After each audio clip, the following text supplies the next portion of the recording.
rakaat, sholat mana yang paling utama? Catat nih. Ada 40 rakaat. 40 rakaat. Anda kerjakan sholat ini 40 rakaat. Kalau Anda konsisten mengerjakannya selama sebulan aja, itu insya Allah akan ada perubahan dalam kehidupan. 1. 17 rakaat sholat fardu. Ya, kita mau berakhir.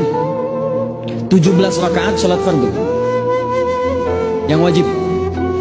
Rumusnya 2, 4, 4, 3, 4. 2 sholat subuh, 4 sholat zuhur, 4 sholat asar, 3 sholat maghrib, 4 sholat isya. 2. 11 rakaat sholat malam, tahajud. Kita agak cepat. 11 rakaat sholat malam, tahajud. Di tahajud itu standarnya 11. Kalau mau 23 silahkan, tapi latihan yang standar dulu, 11. Dalilnya Al-Bukhari nomor hadis 2008, paling kanan sebelah bawah, dari Sayyidah Aisyah. 3 12 rakaat rawatib. 12 rakaat rawatib. Dalilnya At-Tirmidzi nomor hadis 586 dari Ummu Habibah. 12 rakaat itu apa saja Ustaz?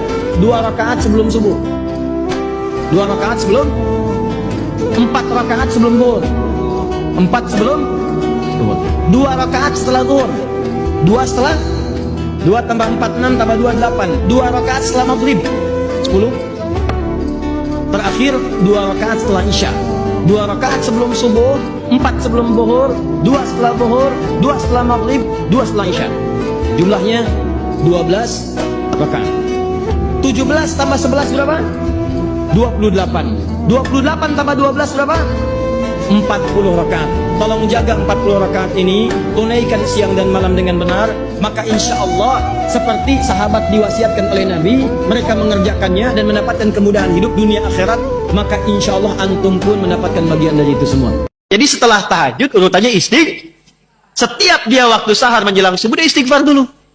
Astagfirullah, astagfirullah, astagfirullah. Itu yang paling pendek. Sekali lagi, kelas pemula. Astagfirullah, astagfirullah, astagfirullah. Naik dikit, astagfirullahaladzim alladzi la ilaha illa huwal hayyul qayyum wa atubu ilaih. Naik dikit lagi, nanti ada yang paling panjang. Allahumma ya Rabbi anta Rabbi wa ana abduka khalaqtani wa ana abduk. Itu kelas paling tinggi istighfar, sayyidul istighfar. Ibu kalau biasakan ini dilakukan, punya 2 keutamaan. 1, apapun doa yang diminta sepanjang maslahat dunia akhirat itu akan dikabulkan.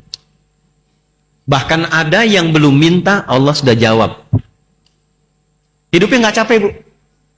Tadi terkait rezeki tadi. Jadi sebelum dia melakukan sesuatu Allah sudah siapkan. Ibu kalau nggak percaya silahkan deh, coba dulu. Nanti gue rasakan bedanya, bedakan rasanya, pasti terasa bedanya. Lain.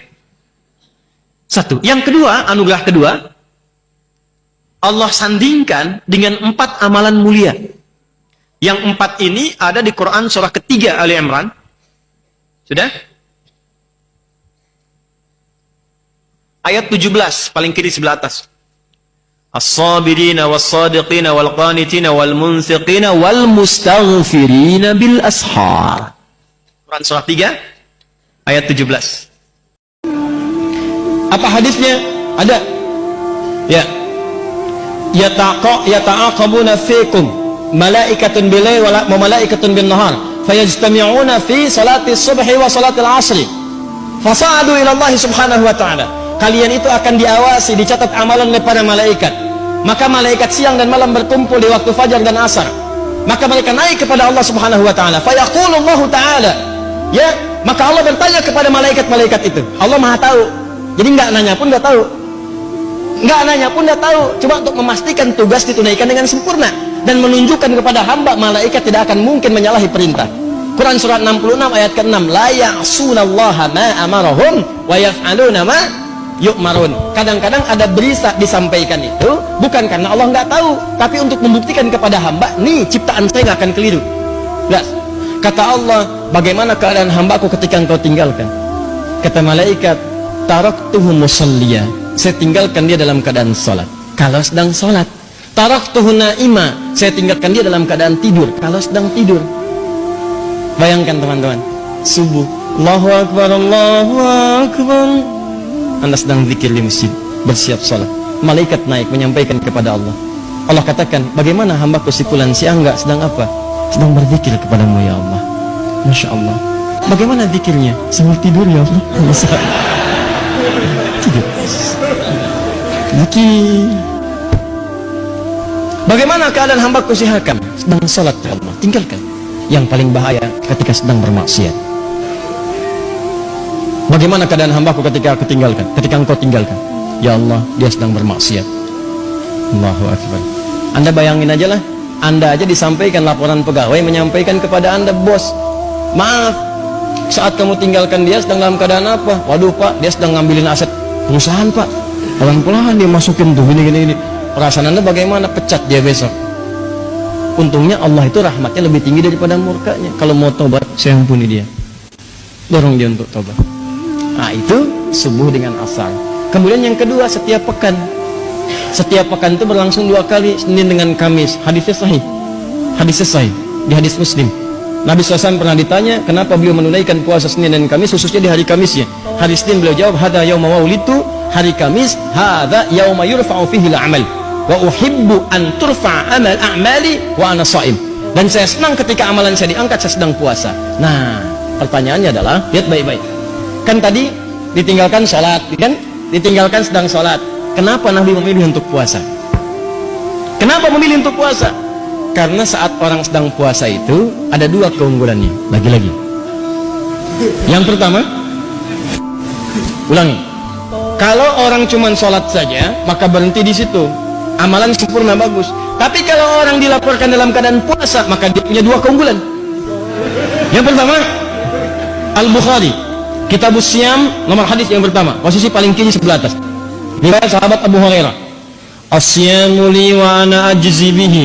Kata Allah, puasa itu khusus untukku. Jadi puasa itu amalan khusus yang langsung Allah kasih pahalanya.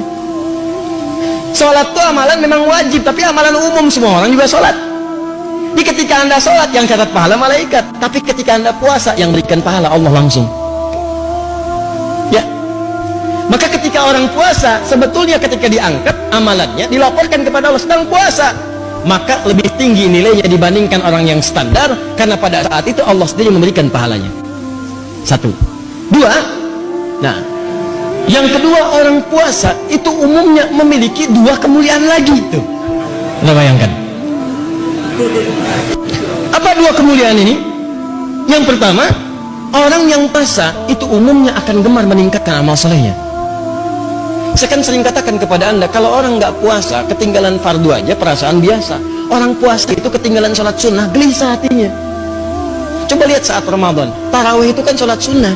Tapi kalau ibu-ibu ketinggalan saf pertama, nggak sempat nyimpan sejadah di depan, kan nggak enak perasaan.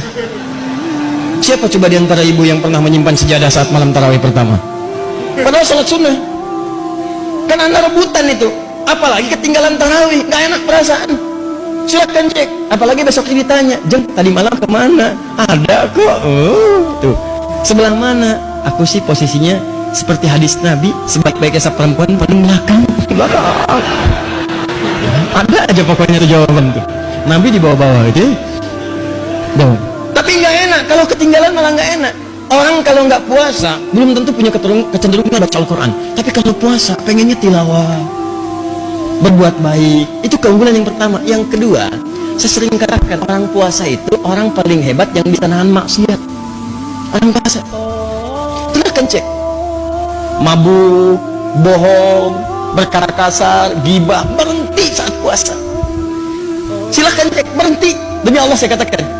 Coba lihat, Anda mau nonton tayangan-tayangan yang buruk, yang gosip macam-macam, Anda palingkan tuh. Jam 5 ada tayangan gosip, Anda palingkan. Coba dimatiin, biasanya ditonton. Enggak. Kenapa? Ntar habis maghrib. Habis maghrib habis tayangannya. Ya. Dia tinggalin dulu aja. Ya. Kenapa? Nggak mau dia batal puasanya. Maka orang puasa itu kemuliaan pertamanya meningkat ibadahnya, kemuliaan keduanya maksiatnya bisa dia tekan. Maka berkumpullah sifat-sifat mulia ini. Jadi kalau tiap subuh dengan asar orang ini dalam keadaan sholat dia mulia, Senin dengan Kamis dia puasa dia mulia, apalagi bulan Sya'ban, ada setahun, sebulan itu dilaporkan amalan setiap hari. Kalau yang tadi itu kan maaf, Kalau yang tadi tiap hari subuh asar. Yang kedua pekanan Senin Kamis.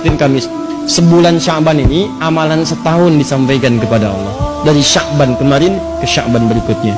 Maka kata Nabi, saya pengen begitu amal saya dilaporkan dalam keadaan yang sempurna. Bagaimana ciri sempurnanya? Saya sedang puasa, karena saat puasa itu amalan saya meningkat. Yang kedua, saya bisa menahan maksiat. Tapi yang paling penting adalah persiapan Sya'ban itu adalah sebagai warming up, adaptasi menghadapi bulan Ramadan. Paham sampai sini?